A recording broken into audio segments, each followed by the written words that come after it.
Hello, I am JoJo, along here with my man in the dark over there. Would you like to say who you are? Well, me, I'm Kadu, aka Karim.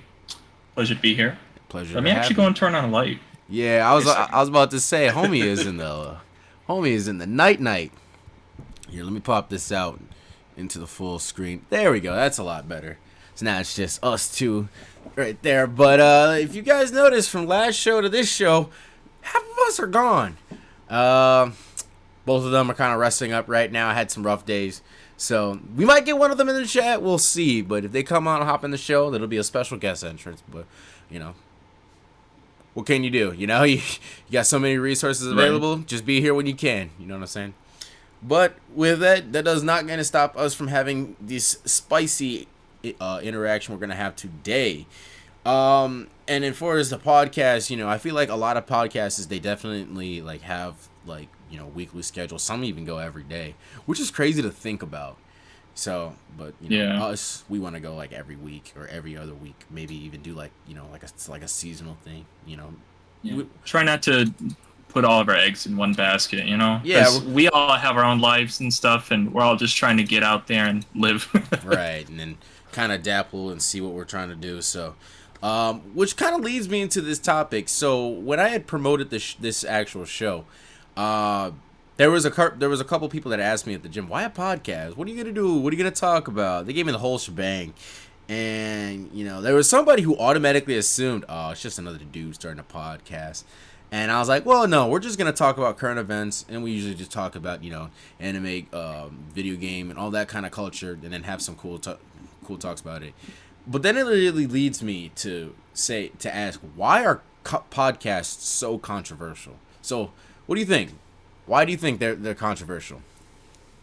I mean, considering the recent years on how people have just been gaining distrust in mainstream media, I feel like that podcasts can be highly controversial because they just aren't afraid to say what they want to say and discuss what they want to discuss in their frame of mind. I think that podcasts are both a good and a bad way to see each individual perspective. Obviously they're not for everyone. They're not for everyone to do, nor they're not for everyone to watch. Right. It just comes down to what you align your views and morals with, and just go along with what they're saying. Right. And the thing is that, so when you look at a lot of the content, so the biggest podcasts, unfortunately, are the most controversial. One, they were able to stir the pot the best. However, there's a lot of things that they do, you look at them and you know why they attract a viewer. For some reason, algorithms attract negativity. Whether if it's a fight video or somebody getting hurt, will definitely hit the algorithm a lot differently than a normal or something creative or somebody that's really put a lot of hard work and effort into it. You can just have a really heated moment and it'll get a lot of views. So I definitely think that podcasts kind of have that little oh yeah, we're gonna pander to this audience. Go ahead. I mean, I feel like podcasts, they're kind of just the catering to people who just cheaply consume social media, because like you were saying, they'll go for something that's cheap and has a lot of shock value, as opposed to something that's non-satirical, something that's actually informative and stuff like that. Take for example NPR.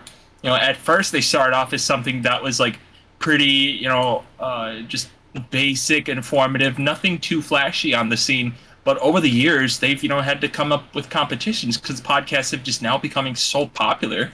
Right. They just got to do something. And then also what's interesting is because the main popular podcast, if you see, are the men versus women gender war dating influencers type beat that get the most attention. And I think it's what those podcasts really have done. They have shown human nature in a way. You have these people that get on these shows and they'll make the most outrageous claims, and they won't elaborate really well on what they're saying. They'll just be yeah, I think that, but then they'll be ignorant about having their point. And it's annoying Right. because it's like why do these people get a mic? Why do these people take time out of their day, sit down, and then view what you got to say? And it's just annoying, you know? It's so annoying because there was you've obviously heard of them, the Fresh and Fit podcast. Right. Yeah, not a big fan. They are like there's something about a 30-year-old man that argues with about early 20s women and yelling at them and then kicking them off the show. That is just really weird with me. And it's just like, you know, it's like I just think it's really immature. It's like you're looking at something and you could just instantly tell it's like, oh, but hey, if it gets the views, it gets the views. I mean, that's all it boils down to. right. The thing is you wonder, is it just with the podcast is just to have a kind of like a back and forth, whereas these guys, it's like some of these people put on whole personas and like just for the views. And it's interesting to see if they're really just trying to sell the business or they're really trying to actually like, you know, say what they like believe what they're saying. What's interesting is like you'll see there's been a couple other podcasters, for example, that Pearly girl got exposed, I guess, for really kind of not sticking on her beliefs. And it is really just like kind of just really making it like in this perspective, like, okay, are these podcasters really what they say, or are they just really trying to sell the buck? And, you know, you got to find what you want to see. I mean, a lot of the cases, unfortunately, that's what you're just going to see is just people who put on these fake identities just so that way, you know, they can, get that coin. Yeah. Like YouTube, Twitch, all these live streaming, because I mean they are content creators, and at the end of the day, their end goal is to generate content so that way they can make a living. No one's gonna be sitting here and watching like, oh hey guys, welcome to my podcast, or hey guys, here's my YouTube video, or like no one's gonna be watching that. We gotta make it interesting and get closer to the mic to get the ASMR. No, absolutely. Like right. They'll just be doing whatever they can. Right. It's so interesting. They really will go everything after the dollar. Speaking of which, that goes right into our next topic, going for everything after the dollar. You gotta wonder, the richest man on the earth, Elon Musk, what is he smoking? Honestly, is he smoking? He's just trying to scrape together whatever he can with Twitter at this point. The 600 tweet views a day. That's crazy. So that is honestly crazy. So for those who don't know, Elon Musk has now updated the app to where you can only have up to 600 tweets a day if you are not subscribed to the Twitter Blue. That is insane. That means this man is trying to like literally, it's kind of like a video game map where you can only view so much, but then if you don't buy the DLC, you can't really explore the entire game. So there's basically he's basically having like you have to buy it in parts, and people are hectic mad because the app has worked just fine for like 10 years. Twitter came out in 2006, and like I said, the app has been going like just fine, just viewing as many tweets as possible on your feed for 10 years, and now you want to change it all up just so you can get more money, where you're probably already getting a good enough money with the people, the accounts, the engagement, stuff like that. And it's getting really like agitating because it's like, for me, I have Twitter because I am in the Smash community, and that's the main like source way we kind of interact with each other. And it definitely gets the news out and gets to the tournaments. That's why there's such a community built based on there. And I feel like limiting that space to people who, not just Smash, but like other esports communities that use Twitter to get like news and stuff, to get information about like new tournaments or events that come out and everything, that really hurts a lot of like esports companies, if you ask me. I think it does as well. Not just like esports communities, but just like even like local businesses who want to interact with their community. Like you were saying, what were we talking about? Just local businesses, esports communities, and the list can honestly just go on, because it's not just one thing that Twitter does. It's a whole, like, I guess people would say a cesspool, but that cesspool, it has vitality. There's something alive and kicking within that, and the fact that times have changed so much that Elon has just like, all right, boom, puts on slaps on a sticker of like, $8, or you can't use Twitter. It's like, dude, it's actually insane. Yeah. I wish that this weren't the case, but times have changed, and I don't know. I think it's a slippery slope. We're right now just riding it, and it's just gonna be. It's just gonna keep going down. We're gonna go as far as down as the men with the Ocean Gate. We're gonna be right with them. I'll tell you that. And Twitter is imploding on itself. You have so many people, that are just not happy with it. That'll be like they're actually like beefing with Elon himself on Twitter, and he's actually taking the time to respond. It's the funniest thing. I think somebody, like, either, I don't know if it was a dud account or not, but I remember seeing Elon telling somebody to touch grass, and it was the funniest thing I've ever seen in my life. Like, I was chuckle busting. But going back to that, yeah, it is very hurtful for communities that have that kind of outreach going out. I think the next step, honestly, is we have to give them so much backlash. They have to remove that. I personally have not gotten the 600 limit yet. Maybe because I've been working these past few days, and I haven't had the time to just sit on my phone for long hours of the day. So with that said, but I have seen other people deal with this. Like, they screenshot it, and they'd be like, guys, I'm out. I can't do it.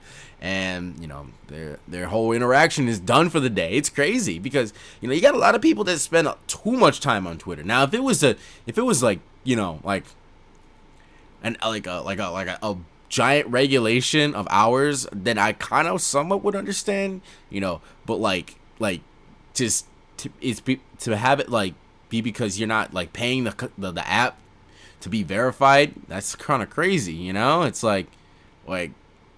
Wow, you really just chose to be a Netflix. You might as well be like a what's it called, like Hulu Premium or something. We're already paying those bills. A typical streaming service. I mean, it's been like this for quite a long time, and unfortunately, everyone's just now starting to wake up. It's like, these dumbasses, they can't do shit about it. Right. We're just gonna, like these companies, they don't care.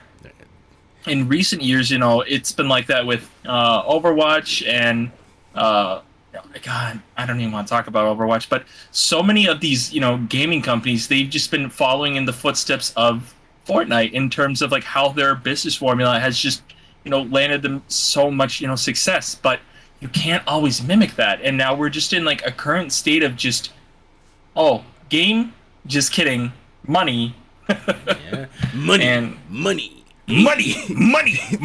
Literally, it's disgusting. It is interesting because we see this cycle that happens, and now not even just Twitter.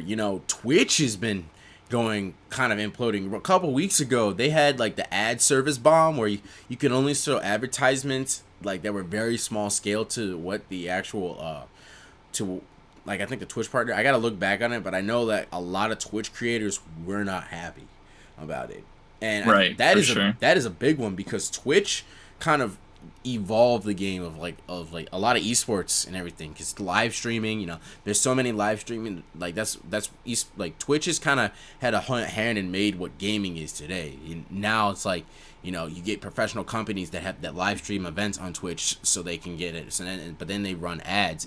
But now you're taking a little bit of that revenue away from them. So it's like, you wonder, it's like, why the decline? You had the idea, but you could have expanded. And now, like, a decade goes by and trying to change it and trying to mix up with the times, you guys instead go backwards. It's crazy to me. For real. And honestly, I just don't think that Twitch is going to be here for that long. I mean, I could be wrong, honestly, but when I first tried, doing Twitch and all that stuff back in high school, I was doing pretty decent. But the fact that there was so much competition and you had to abide by Twitch's rules and stuff like that, I'm like, no way, I can't. And all of a sudden, I've recently heard about Kick, their recent alternative, in which it's pretty more lenient in the sense that you can just stream whatever you want. Obviously, you can't stream movies and stuff like that.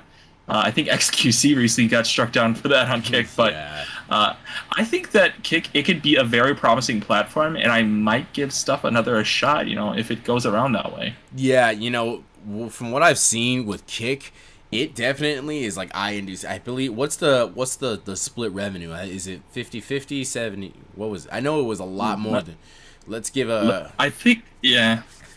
let's give Karim a little Google search. But I remember like it's way better, and then they're signing people.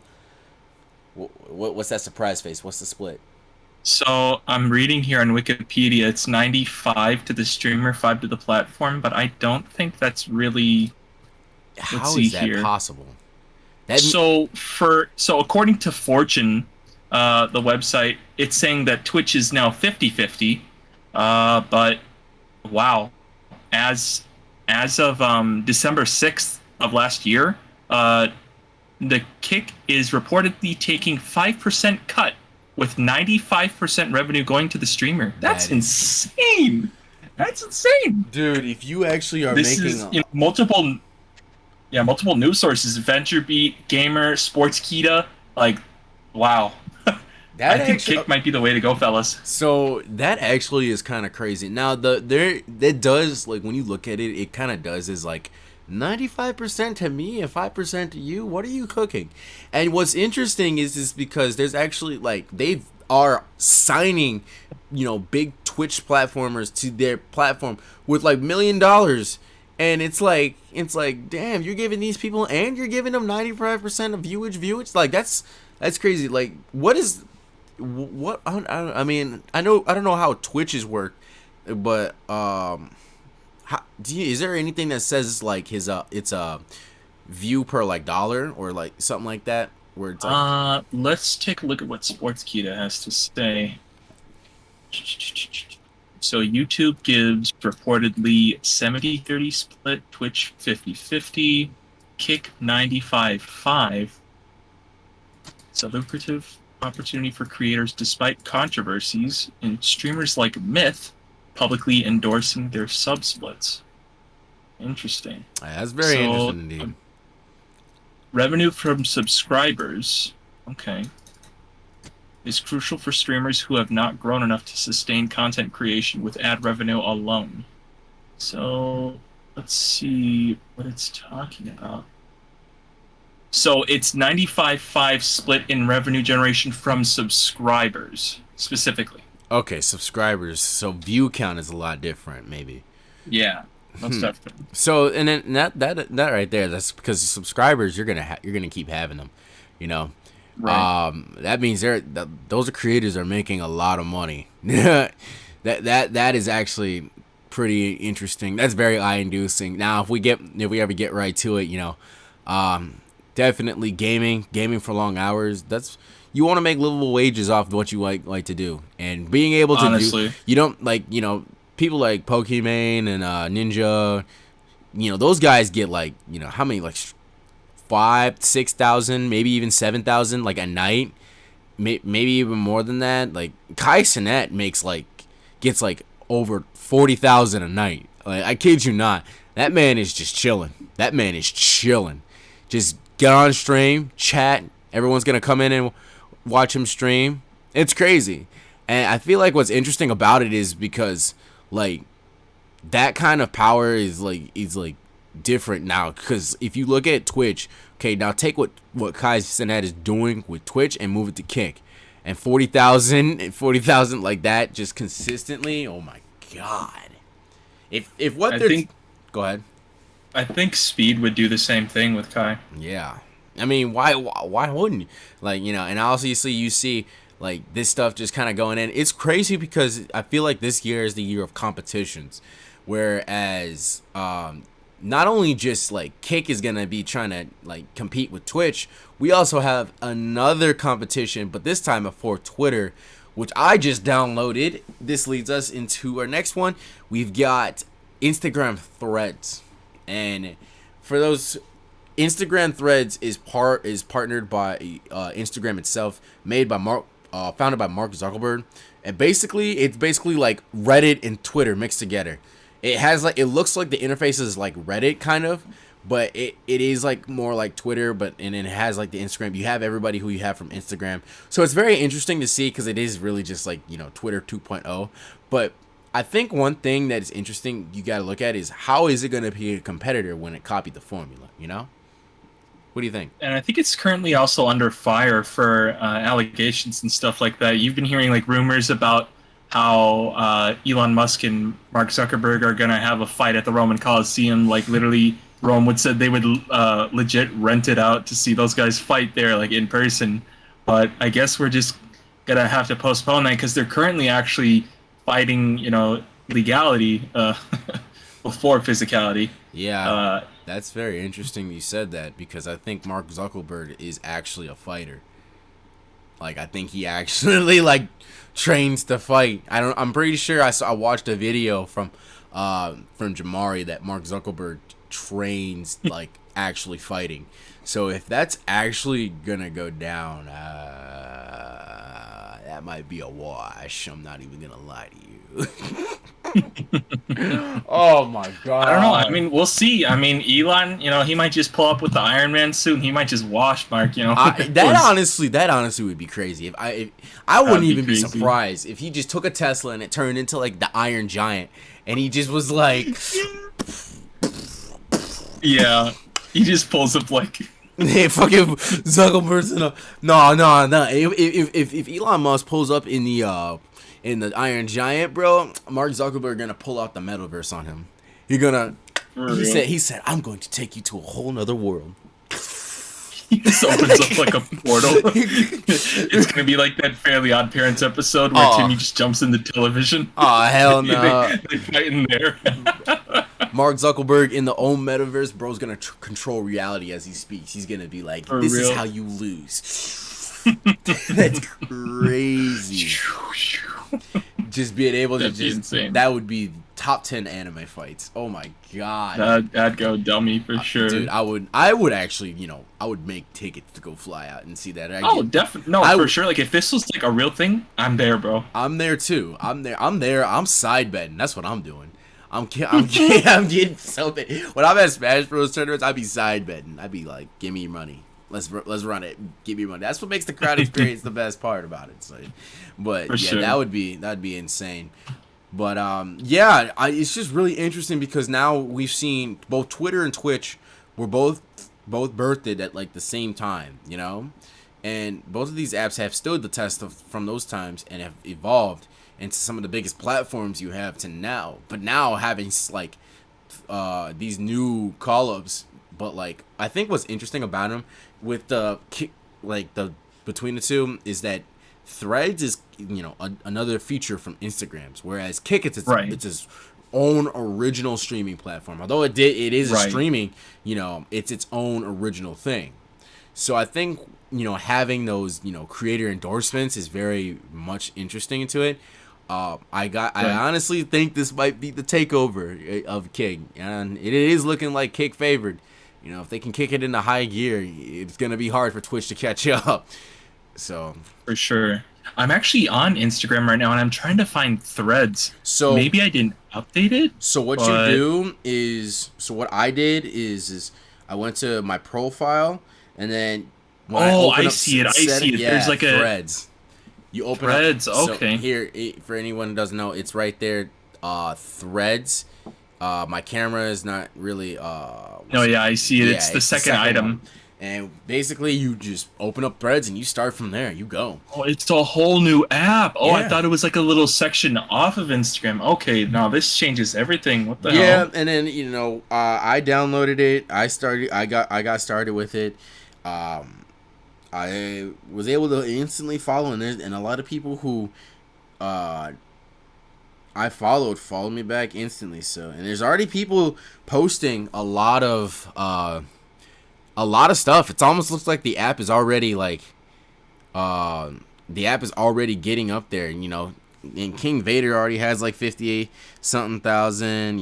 It feels like the app has already been around for a minute. People are already posting a lot of stuff. It's very interesting to see. So, who knows? Probably Twitter is just going to devolve into the next Tumblr. Yeah, Twitter with the amount of crazy stuff that's on Twitter, the crazy unfiltered shit. Oh my god! Right, and it's gonna be kind of crazy. Only time will tell. Yeah, for real. And all my boys are following me up. It's gonna be very, very cool to see this go down. So if I may interject, we were talking about how we would go to these sorts of events and stuff like that. I just want to quickly just talk about and segue into something I like to think about, like conventions and stuff for entertainment, whether it be for comics or TV and movies or video games or anime or just the whole umbrella of just entertainment in which we consume as everyday people. I think that compared to like a couple of years ago, I think some have gone up and some have gone Mm-hmm. down. I've personally went to C2E2.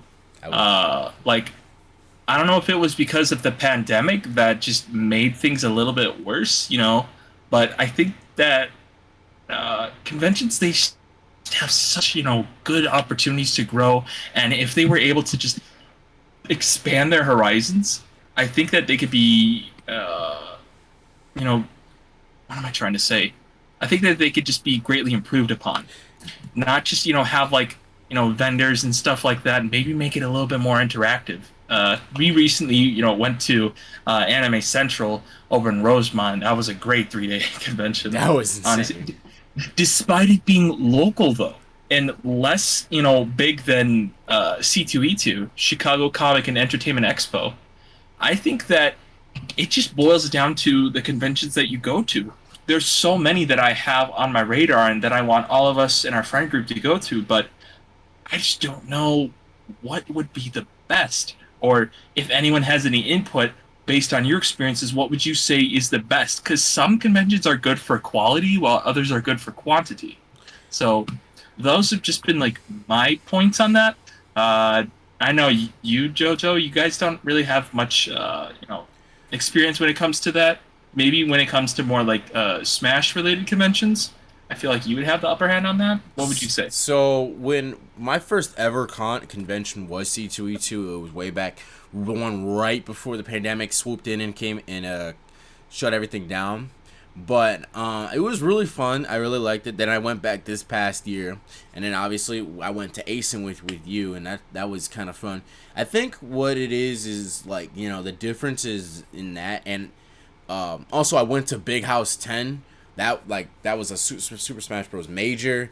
That was really fun. They had like a lot of vendors. They had a lot of interesting stuff. You definitely get an immersive experience with the community. So the gaming conventions definitely are a little bit different than regular cons, because cons you want to get like the full experience of the culture that is either anime, comics, video games as a whole. Gaming ones will have some of those aspects, but they will be focused centered on like the video games, especially on the lineup. Most notably, my favorite one as of now was recently Combo Breaker. And Combo Breaker, for those who don't know, it is a FGZ event that is held here in Chicago, in Schaumburg to be specific. And it is a celebration of the fighting games. It's a half tournament, half convention. But this year's was a lot different, because, not really a lot different, but was a lot bigger from last year's. Because as of recently, fighting games have kind of been on the explode recently with Street Fighter, Mortal Kombat, and Tekken. They're all, Street Fighter's out, Mortal Kombat and Tekken, they're on the way. And the fighting games community has just been exploded. There's like Tekken had 600 players from around the world, from Pakistan, Korea coming into play. Smash didn't really have that kind of impact. We had some people from a little bit around the world, but like more like the United States. But I guess what the difference is what it kind of boils down to what you want to do. If you definitely like video game conventions, definitely go to that. Like, for example, DreamHack. If you want video games, DreamHack, I heard, is where you need to be. Because I definitely plan on going to that one. Yeah, they said it's not even just about, like, it's about FPS shooters. It's about, there's fighting games. They have everything you can think of. Level Up Expo, I've heard really good things about it. And, like, I will actually watch the Smash tournament, and it was held up to the VG boot camp, and they were there, and it looked like it was a nice showing, but definitely there could have been a lot more to what could have been there. Like I only got the Smash aspect of it because it was like, oh, there's a tournament right there, I might as well tune in to see, and there was a lot of top level representation, so it wasn't like nothing. It was like it wasn't like anything to be like that's on the back burner. MomoCon in Georgia happens on Memorial Day weekend, and that is a Memorial Day special that they do. It's in Georgia. They have a big Smash Bros tournament too, and there's a lot of events, and I said like the panels that are really good too. And I recently saw Anime Expo, and which is actually very interesting that you bring this up because Anime Expo looked insane. It Because does look so insane. it looks God. because like there are so many people, and for those who have been in the cons, it takes a lot to get inside. You got to go through a lot of walking, a lot of walls. Get your badge. So there's recent videos of people like crowded together in Anime Expo. Like it looked so like congested in there. You couldn't. It was like you barely could get past people. And it sucks because in a cosplayer situation, like you have a lot of you probably have a lot of stuff like with accessories on you. So you're walking around just in tight spaces. Some people, when you're close to people, your body it gets a lot harder. A lot of people probably have makeup. Makeup starts to run. It looks pretty insane. Oh my God, yo! If you don't mind, let me share my Yeah, screen real quick. let's look at what we're talking about. This is insane. Look at this. So this is from Twitter. Yes, that is. We got right here, literally July 1st. This is a bit crazy. Yeah, that is insane. Wow. Look at that. Nah, that's crazy. Wow, no way. You can't even breathe. That is insane. Look at that. It goes all the way down there. It goes all the way down there. You come up. Oh my you walk God. up. Ain't no. Well, maybe this is just, entryway to get into the actual con. I don't know this. Well, this is meeting rooms, theater. I'm not sure, but oh my God, Yeah, that's crazy. kind of insane. But I did Yeah. hear really good things about it, and the images. cosplays were insane, and they really go all in for the cosplays. Look at these inflatables right here. This is insane. Yeah, they go all in for that stuff. Wow, look how crowded it is. Yeah. Okay, but this is insane. Look at don't- this. Look at this. They don't mess around. Baller, dude. Oh my God. Rhythm games too. That's hype. Yeah. Yeah, that's definitely something to look for around. So Yeah, definitely. This Anime is something definitely on our radar. Anime Expo, I've heard great things about it. I also didn't mean to do that. But I also heard from a friend of ours. He said he was really interested in San Diego Comic-Con, I think it was. I'm pretty sure he went one time, and he's like, yeah, this is the one to be at because being in California, it's going to attract a lot of the Hollywood attention. So being there, you get to meet some stars, most definitely, and it's probably got the best panels. Right, I definitely feel like that for anything in California and or Las Vegas. I feel like those are the places that you want to be at. Texas as well. Mm-hmm. And like you said, MomoCon, I think that was in Georgia, right? Atlanta? Georgia, Atlanta, yeah. That very interesting spot to host one. I know from the East they have New York Anime New York. I think it's called New York City, Anime New York City or something, but I know there was a big one going that way. But then what am I trying to say? Nothing really in the South, like the Southeast, So Right.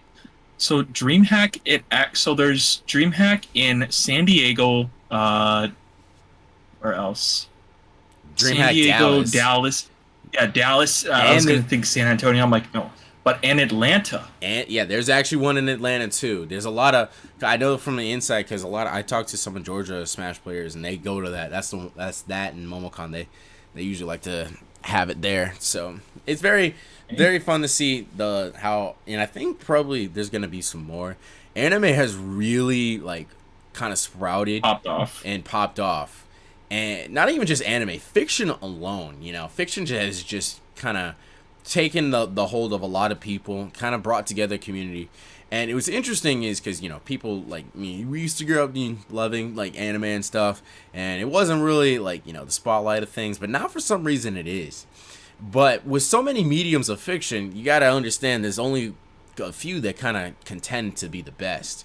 And there's a term to describe the best. It's called peak fiction. But what makes fiction peak? Really, a lot of people just loosely throw it around, A lot of people just throw it around, and it's just okay, but why is it peak? You can't just just because it It's might be either good to peak or you. it's weak. It's either peak For or real. it's weak. That's the phrase right Uh, there. It's either Absolutely. peak or it's weak. Um, So, Go what ahead. makes fiction peak, though? If we're talking about like different forms of fiction, whether it be from various sources of media, we can discuss.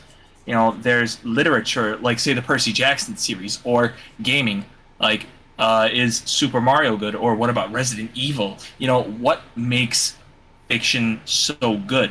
Is there something that makes it so much better than nonfiction? We have to compare and contrast those things and just see, see things black and white. Mm-hmm. And go. I think one of the things that like makes fiction, which is starting to make it a lot more appealing now to a lot of fans, is because when you create something, I think when you have nonfiction, you have a limited ceiling. You have a really limited ceiling of what can be in your story or your genre. When you have a fiction, you have limitless, endless possibility.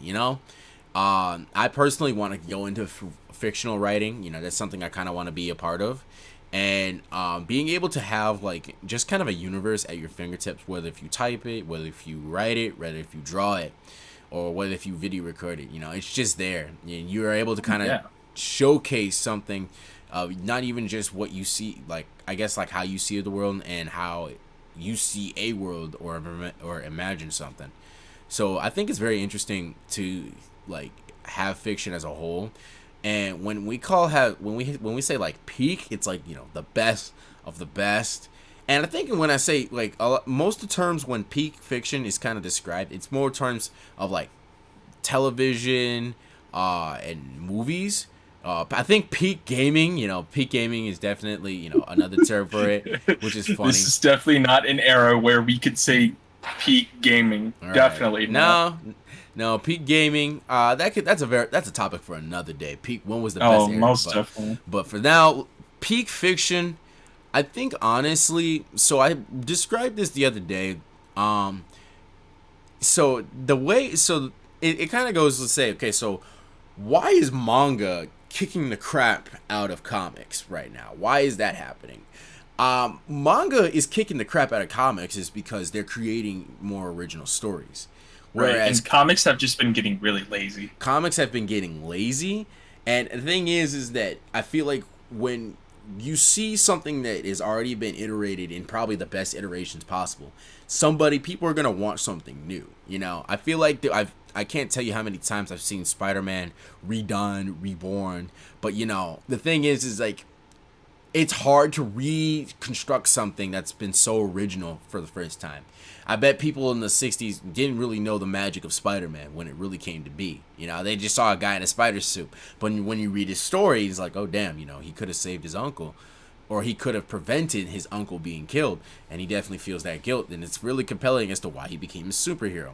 But in that same time, we see a lot of these overdrawn ideas that kind of don't make sense, and it kind of divide fans. Like there's like the discourse of like Marvel and DC. Like for example, the Marvel Cinematic Universe has been doing a great job of introducing people to superheroes. I'll give it that. Being a guy who likes DC more, I can't give credit when credit's due. They're really good at it, and I think I think when people started really diving into superheroes, they kind of didn't really know like how much of the lore it was. And when you have Marvel, like you have so many iterations of it. For example, Civil War. Captain America: Civil War, right? Right. That if they really wanted to be right with it, that should have been about like 2-3 movies. Because if you look in the comics, Civil War was like 1 part, 2 parts, 3 parts. And there were so many so many parts in that happened. Like for example, Iron Man and Batman, not Iron Man and Batman. Dupe. That's a dupe. Iron Man and Captain America, they were fighting. It was over a war. Peter Parker revealed himself. Spider-Man revealed himself as Peter Parker. That is huge. And it's been a while since I read up on it. I believe that kind of caused Aunt May's death. Or because they fattened him out, and then No, yeah, that did actually cause Aunt May's death. yes. So with that being said, like there's just so many cool there's just so much iteration you can go, but when everything's been already created, it's kind of like we want to see something new, and what manga provides like new stories. Although, okay, so I know it kind of sounds a little hypocritical because like you do see a lot of the stories follow the same structure, but right now we're seeing like new anime like Jujutsu Kaisen, who has like the Naruto structure, but however the story's kind of evolving into its own thing, and also Demon Slayer and where Swordsman story, but it's also evolving into its own thing. Half demon is definitely a very popular trait in Japan. But if you really kind of dive into like the lore of like a lot of other mangas, you really see like there's very interesting stories, and there's actually a manga or anime for anybody, and it's very interesting because it's like, damn, these guys really can just make anything uninteresting interesting, whereas absolutely, comics will make something that is interesting uninteresting, and that is why manga is kicking the crap out of comics, and I definitely think that.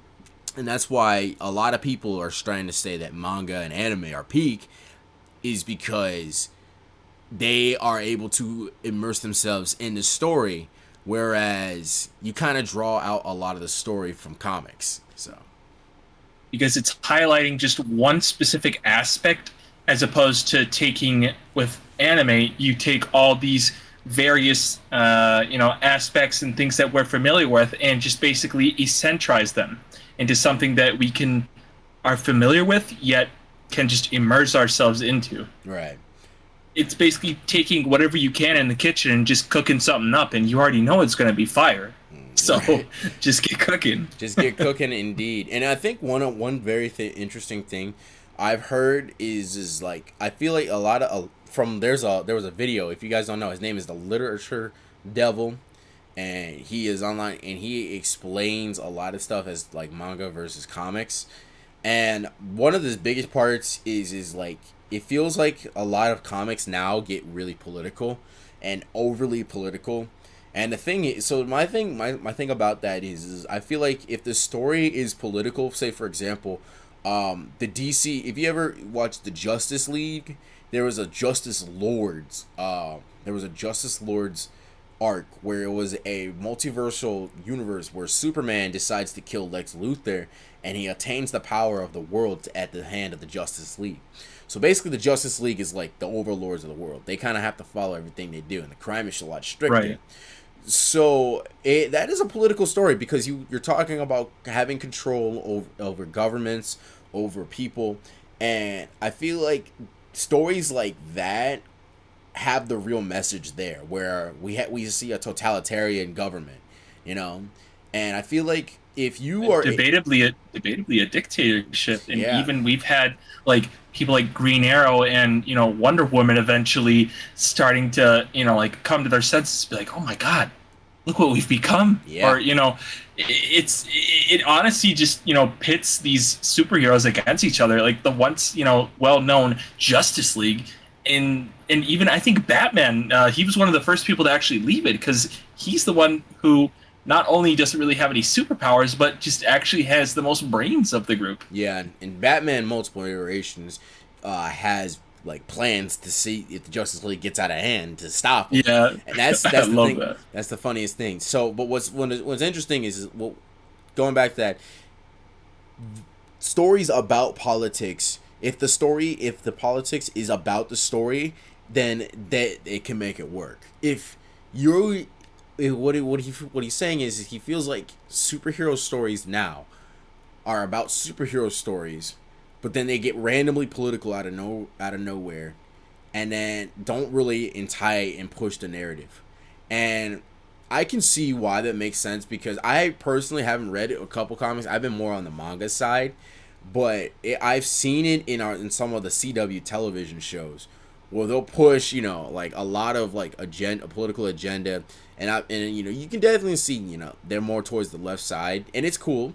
I think everybody's political views can be different as long as they have them, like, and they're not like ignorant to the other side. But like, there was a lot of times you have superhero stories, and they would kind of out of nowhere just throw their political views into the mix, and it was just like, it kind of feels out of place. It's like, You Right, know, most definitely. it's like it. Especially in recent years. Like the creativity is just it's just kind of just fading away. But I think with the years to come, people who are recognizing it's like, God, this is garbage, they'll eventually just step in and be like, hey, I know how to do this. Let me do it. Right, right.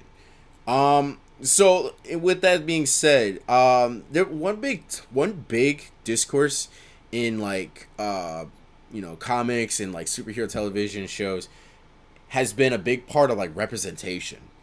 And representation is a very like spicy topic because I feel like a lot of people want to have like a lot of representation, and I definitely am all for like diversity in film and diversity in arts and stuff.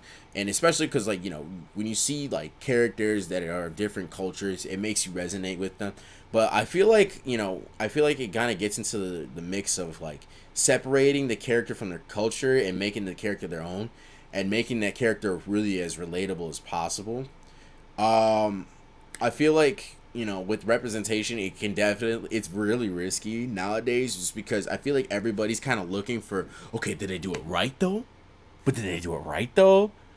But then rather than having that character help them tell the story. So, what do you think about that?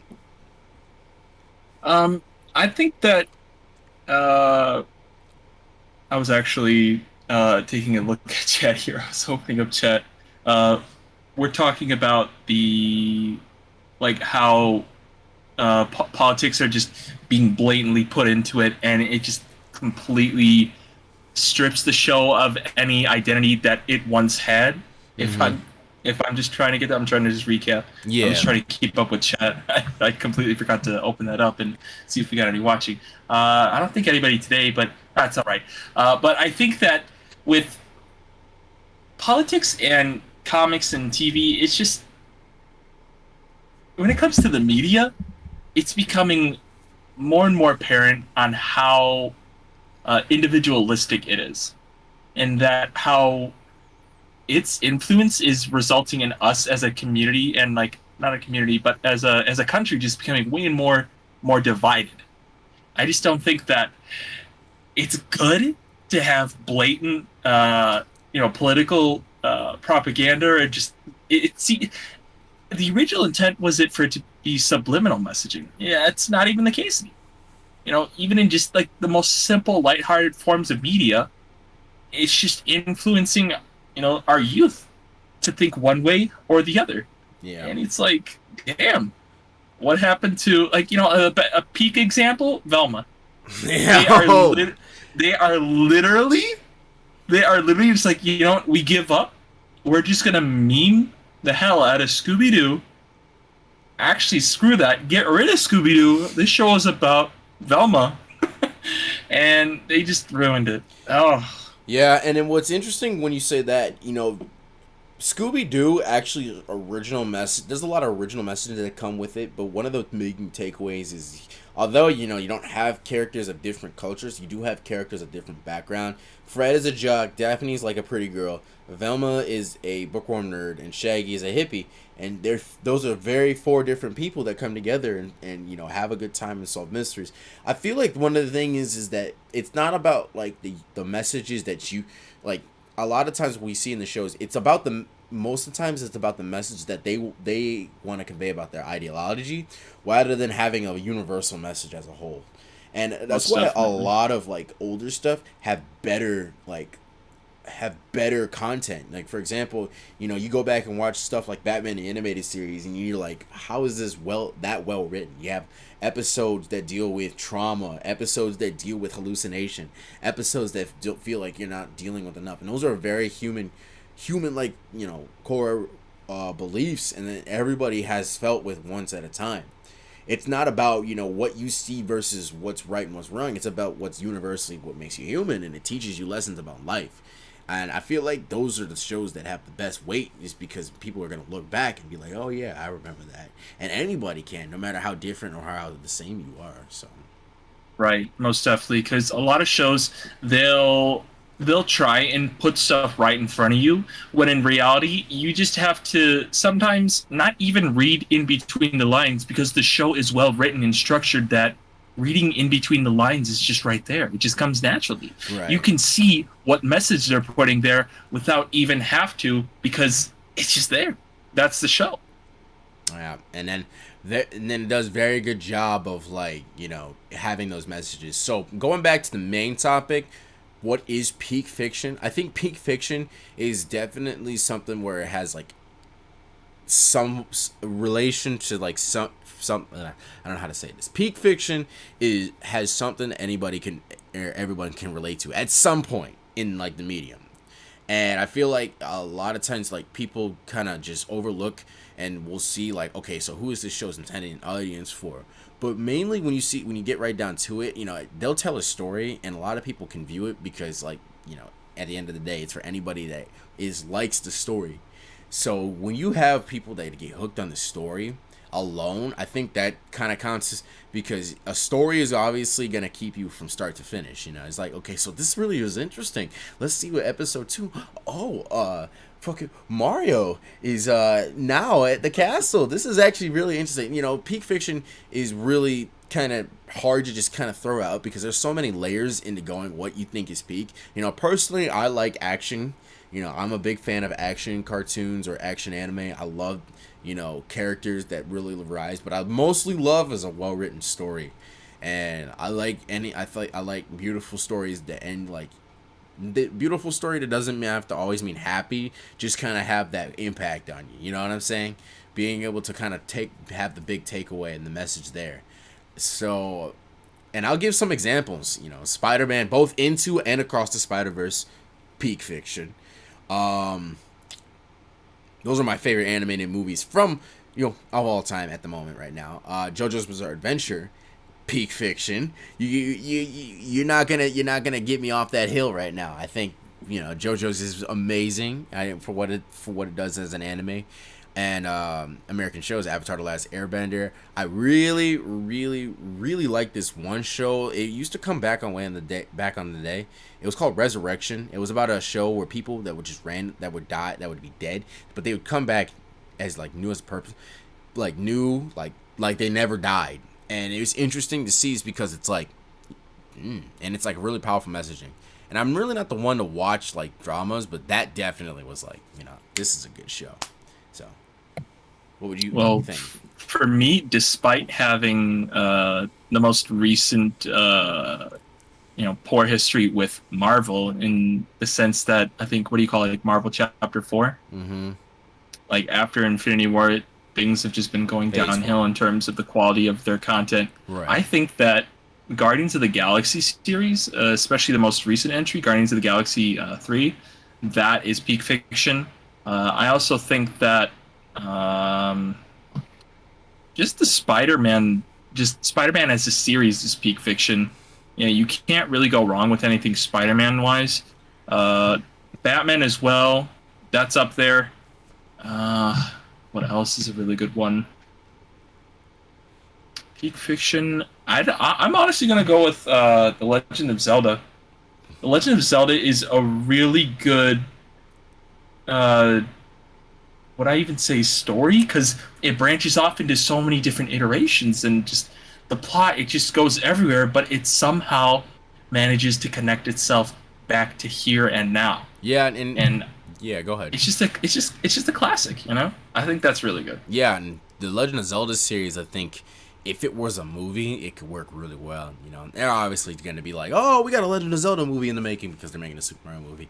And now you got to be thinking, is there going to be a Super Smash Bros. Movie? So, and it's really kind of interesting that now it's a possible contender because Sonic is about to get his third movie. The Mario Bros. Is about to get a second movie. The Mario Bros. Is about to be one of the best high-selling movies of all time. So it's like, you got to really think about it, though. So, and for the gaming franchises, what it's done for all these years, it's very interesting to see how, games like that have come so far.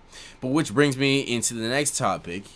Video games has really started from the 80s, maybe even earlier than that. Like, what was the first video game? It was like 1983, 1960. It might be even 70s. I'm gonna be honest with you because there's The 60s. 70s. Oh, 1958. 1958. That is going way Yeah. back in time. So, being the first video game, it's come a long way. You know, you have interactive games. You have like a lot of games, but for some reason it seems like the main headlines, they still get people coming back to all the old stuff. So, recently Final Fantasy 16 has came out. Now, I haven't played it yet, but I've seen a lot of like mixed reviews. You know, I've seen people say, "Oh, it's just another addition to it. It's gonna be ass." But then I have a lot of other people that say like it's one of the greatest games in the series, and you know, Final Fantasy series being Final Fantasy 7 having its most prominent game and most most notable. I think it's very interesting to see that these games definitely continuously get add on and or even remastered. But let me ask you, do you think like big game corporations, depending on what game franchises, like should they just be like, okay, we're gonna kind of leave the series here, or they should just keep going with the series? Well, a good example of this is Nintendo with their greatest IP ever, Super Mario. It's an ever-growing franchise, and hundreds of thousands of people are now just waking up and trying this guy out, and it's like, hey, he's pretty fun to play. But there comes a time and place where a huge people who have been on, this wacky ride of what's he gonna do next. I think we've even discussed this with the most recent Nintendo Direct. I don't know how Mario is. It's like, huh. And then pitting that to other game series, it's like we have Final Fantasy, we have Dragon Quest, we have Kirby. There's only so, even Zelda. There's only so much you can do. And right now, they're just throwing stuff out the bag. It honestly depends on the producers and the companies that are making these games. If they're willing to put in the blood, sweat, and tears and all that effort to actually create a masterpiece of a game, or any form of media for that matter, it can work. So I don't think that they should be, hanging up the towel with these games. I think that just people are kind of pissed at Final Fantasy because it's like, oh, it's another Final Fantasy game. Oh, it's going to be us. Because maybe, I'm not into Final Fantasy that much as all. But I think that it could be improved upon because there's only so much you could do in an RPG setting, which I think that's what they've been trying to do. Trying to go for more of like an MMO, sort of turn, which maybe they don't have that much experience in. Right. And from what I've seen, bringing remastering Super Mario RPG has gotten a lot of people really happy. And also with the, like I said, like there's like also other long-term series like the Halo series coming out. I think the first Xbox had it, 2001 are we talking for the first ever Halo? Let me confirm that. Around 2000, 2001, because I know the first ever Xbox was around that time. November 15th, 2001. Yeah, so with that being said, Halo has all the way up into like Infinite, but I feel like a lot of times people and also like Halo is going that far, but like Call of Duty, it feels like there's another Call of Duty coming out around the corner. Fighting games though, I don't know what it is, because I feel like shooters definitely get a little bland, just because the concept of the game is still the same. You don't really add anything new. And battle royales recently, with Fortnite having like probably the biggest game craze I've ever seen, right behind Pokemon Go, like that was insane. Then battle royales got put on the map. You had the birth of of Apex Legends. When did Valorant come out? Valorant came out around 2020. Apex Legends, I think, a little bit before that. The thing is that they've had Apex in the cooker for a little bit of time because they ditched Titanfall. Rest in peace.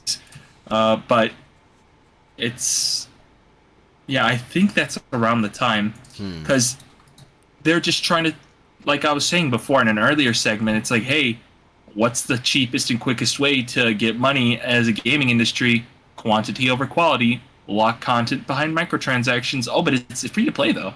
No, it's not. No, game? No. Wallet. Yeah, game. That's all it is. If you could sum it down, it's kind of like all right, here's pasta, but if you want to make it pasta, we'll give you the noodle, but you're gonna have to customize it. Meaning that the noodles are free, but you're gonna have to pay for the cheese, the sauce, the meatballs, and the seasoning. You know what I mean? That's kind of what it is now. When you have newer games that come out, when they say they're free, it's like, oh yeah, it's base, but if you want to make the game good, you're gonna have to pay for it. You're gonna have to. No, I mean, it's the pasta isn't even cooked at this point. You're literally just like, it's pasta. It's hard though. Why is it hard? Oh, we didn't tell you that was cooked. I'm sorry, bud. You gotta cook this stuff. That's not the final product. What you just saw right there was the brochure. Oh no, we made this, but if you want to make it like us, I don't know what to tell you. Maybe hey, we could offer you some stuff on the side. Right, and it's very, but it ain't gonna be free. Right. That's how they think, bro. And that's why, DLC has definitely had an impact on gaming now, because I feel like everything now is DLC, and everything we see so many like. Street Fighter just announced Rashid, a new Street Fighter character that's coming back with a whole new redesign. Motherfuckers are gonna buy him. They're gonna do it because it's Street Fighter. And Street Fighter's innovative. This new game is right now is like innovative. It's a lot different from what you think that the other ones were. But going back to that, you have long-term gaming series like, for example, like 2K. It's the same basketball game over and over again that has the same graphics and the same control system, really. And the only thing they really kind of update is the My Player mode. That's from what I've heard. But people, they still come out and crash grab it. But it's like, those games now is just like, this gaming is weirdly evolved into this space where it could take off, but yet and still it kind of is in this era where it's just like it's holding it back, Most definitely, because it just comes down to just big corporate. Yeah, game corporate, And you know what I find the funniest thing about every game company? Like, if some kind of scandal kind of goes down, they'll release like a trailer of something coming out of nowhere. And who is it? Newgrounds is very infamous for doing that. And where they'll like some scandal comes out. No, wait, don't forget about. I know we're under fire right now, but here, let me drop you this game real fast. That's what they say, and they do it all the time. It's the funniest thing. It's music to our ears. They try to make us, sing the song they want to hear. Speaking of songs, I recently was in Twitter and I viewed a tweet. I have it bookmarked, and there was a tweet and it viewed. Y'all really out here listening to video game soundtracks? And 100%. I was like, my brother, are you not? See, it just comes down to, it's like, do you play games or do you not? If you don't play video games, or if you don't, watch anime, or if you don't indulge in, these various creative, forms of media, then you aren't exposed to something like so beautiful that is, original soundtrack. Right. I can't say much more than that. Right. I was literally, I just shouted. I was listening to the Diablo 4 credits theme. It's so good. I don't know how people, aren't listening to enough of this genre. I always look at Spotify and I'm like, damn, where the hell is, this soundtrack on here? And recently, some games have actually been putting their soundtracks on Spotify, which I'm so grateful for. But I mean, dude, everyone's late to the party. Like, even from, like day one, I'd be on YouTube. I would be listening to, I would be subscribed to Gil the Sunner, or oh man, it was like this. It was like Brawl X30 or something like that. Yeah, and you would post like 30-minute tracks. Yeah, I know. The 30-minute tracks, dude. I remember that. I remember that. Yeah. And what's funny is because Gilbert Summer kind of inspired me because to make our own. So me and 5 others, we have made a almost 1,000-song. I almost deleted that first song. 1,000-song video game playlist. Sorry for the dirty screen. I got to get my protector. And these are ranging. It's called video game bangers, ranging from like Mario to Metal Gear Solid to Call of Duty. We just have so many songs on here, and it seems like it's gonna forever keep going. And it's very interesting to see like us just kind of like dive in all. And there's so many like notable like Smash Melee, but then he has a lot of niche stuff too. Like for example, a lot of people don't really know too much about Jet Grind Radio, and that might prompt me to try and play out the series as well. Jet Grind Radio is a bangers. Yeah, from what I've seen from the YouTube clips, it looks like it's like an underrated. It's like one of those underrated gems, and I feel like it's very, very, very, very good. And if we're going with video game tracks, you know, there's no, you're not gonna stop me from playing from bumping Dire Dire Docks. If that ever comes up in the shuffle playlist, we are. And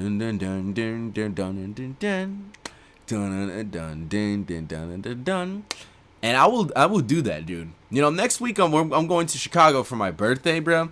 And I don't know whose car I'm gonna be in, but for the one time since it is my birthday, we're gonna have to blast "Escape from the City" from Sonic. Oh, 100%. That rolling around at the speed of sound, like you're not gonna stop me from like bumping that. I will bop my head rigorously, even if I don't have the hair to do the bopping. I will be bopping. I will be bopping it to immense.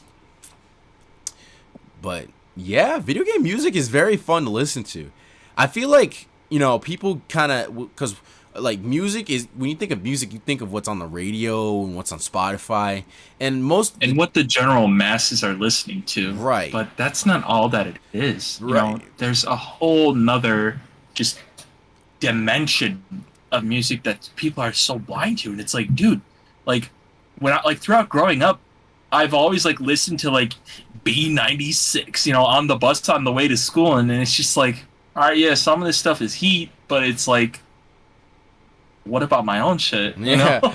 Like music hits people in a different way. You know, you definitely got a lot of people that listen to that listen to solely rap, and that's cool. Solely country, that's cool. But I can't stand it when people diss or knock anybody else because it's not just their type of music, or they're just oblivious to it. And honestly, I'll bump anything that bops. Nobody's got that ear for music, like as much diversity. You know, I got rap. I listen to alternative. I got some soul music, 70s soul music. I listen to some jazz. I can do it all. Like some country songs. Over here.